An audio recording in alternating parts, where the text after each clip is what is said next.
Hello ladies and gentlemen, it's Mike here at Game From Scratch, and CryEngine 5.7 was just released. Now also so is Unreal Engine, so technically I pushed this news forward one day. Let's just say Unreal Engine stole a little bit of a CryEngine's thunder on this particular announcement, and it has been a long time since we heard from CryEngine. In fact, the last release from CryEngine was in August of 2019. So that was when CryEngine 5.6 was released. And then after that, at GDC 2020, we heard about their beta sign-up, where they were adding multiple different platform mobile support and so on. Now, obviously, they did add VR support, because since then, they've made the Climb and the Climb 2 internally in-house, and have had some success in the VR realm. But this beta program, well, whatever happened to it? And on top of that, there was also this neo-noir ray tracing demo without requiring ray tracing hardware. Where did that go? Well, here we are now today with CryEngine 5.7. And given the fact that it's been 3 years, we're going to expect a heck of a lot in this release, right? Right?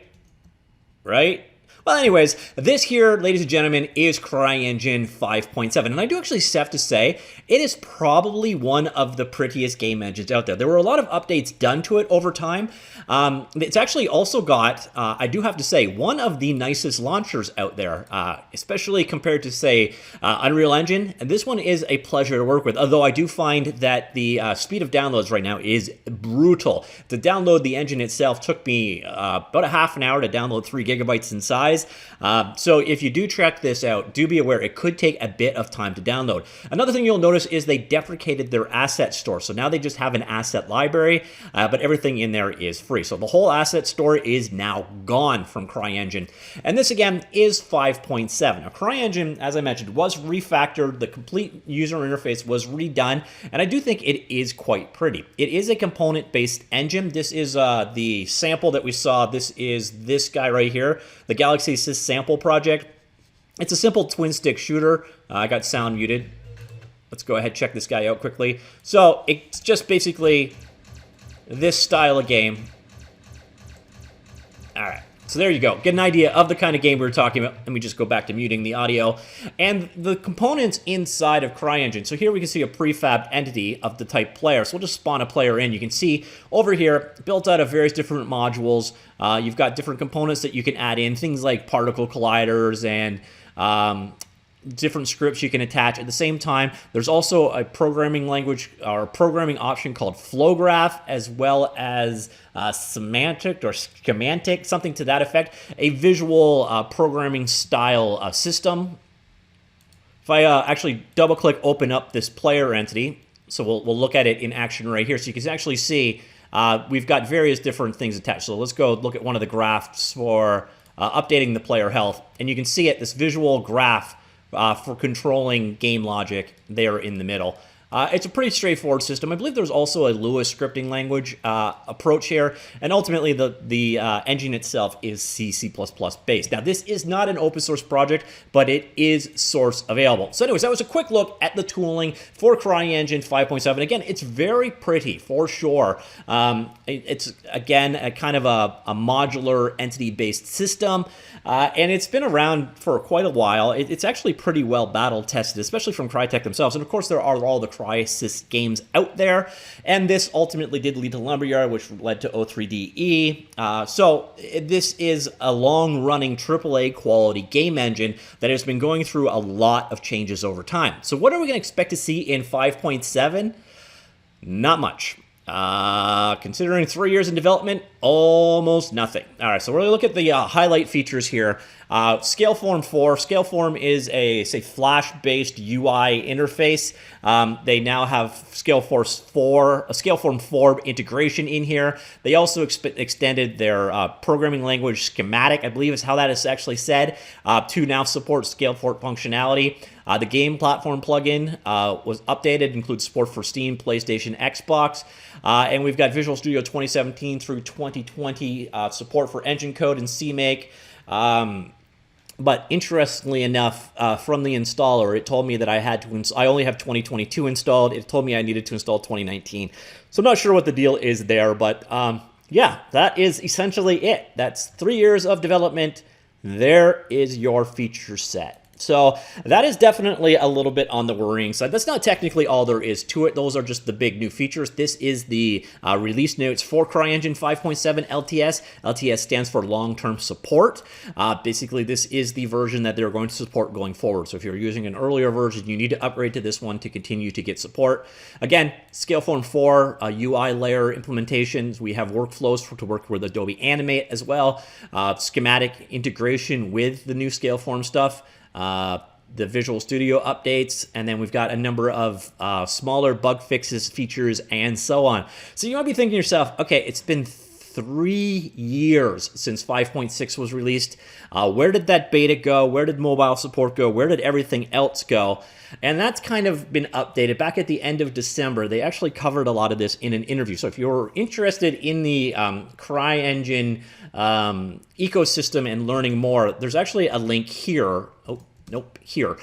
In this article for right here, this Q&A that they did a while back, I would check that out. They basically go through the problems and tribulations that they've had, where they are going in the future. And yeah, they definitely ran into some problems. So you actually see here, this is the same fellow that did the interview, kind of explaining what is next for CryEngine. CryEngine is a huge project, and to deliver cutting-edge and production-proven solutions we can all be proud of, we had to change our plans in order to focus to realize the ambitious goals set. Unfortunately, this means a delay in releasing the next major update version of CryEngine. Ultimately, we need some time to consolidate the engine's advancements we made with our game teams and restructure, innovate, and strengthen CryEngine for all our licensees and the community. We know that a delay isn't what many of you would like to hear, but in the long-term interest of everyone, we believe it is the right one. And be assured that not having a timeline for the next public release doesn't mean that we are not going to continue working with current CryEngine licensees and our active community members. For how we continue to do so without major public release insight, we are laying out a plan as we speak, so stay tuned for updates through the next year. For now, I wish everyone a relaxing Christmas and New Year holiday season. We will see you in 2022. That's not good. That is definitely not good. You can see some details here. The CryEngine, the one that was literally just released yesterday, CryEngine 5.7 long-term support update will hit in early 2022, bringing the changes mentioned on the roadmap to ensure you are equipped with a stable and reliable engine for your current projects. Future projects, we are planning a beta program that invites selected developers who have been working with the engine over the past few years to help us make sure that the next CryEngine iteration will not just meet but exceed your expectations. So, yeah, and if you go and check out the roadmap, it used to be they would have like 5.8 and 6, etc. down into the future.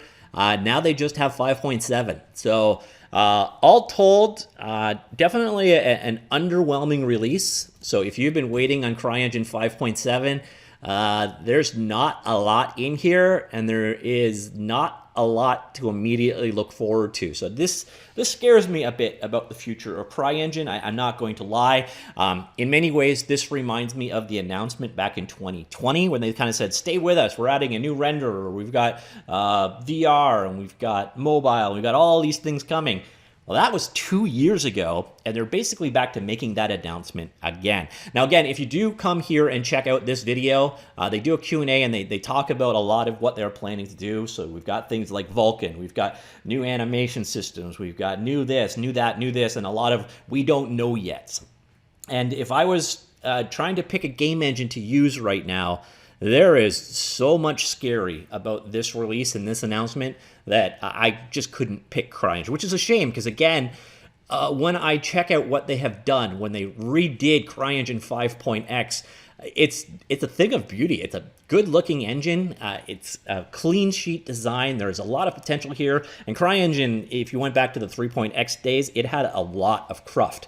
And a lot of that cruft has been removed. Unfortunately, you know, with a worldwide pandemic and whatever else went on, and I know that Crytek had some financial difficulties for sure, it all seems to have compounded and hurt CryEngine's development. So it's kind of like the last 3 years didn't happen. They are still continuing development of CryEngine 5. Whatever comes next, or possibly 6, or whatever they're going to call it. It's just a bit of a black box right now, with the only information available being from this QA. And then we've got the 5.7 release that we just covered today. But let's just say there's not a ton in there. So let me know what you think of CryEngine, of the past of CryEngine, of the future CryEngine. Let me know. Comments down below. Talk to you all later. Goodbye.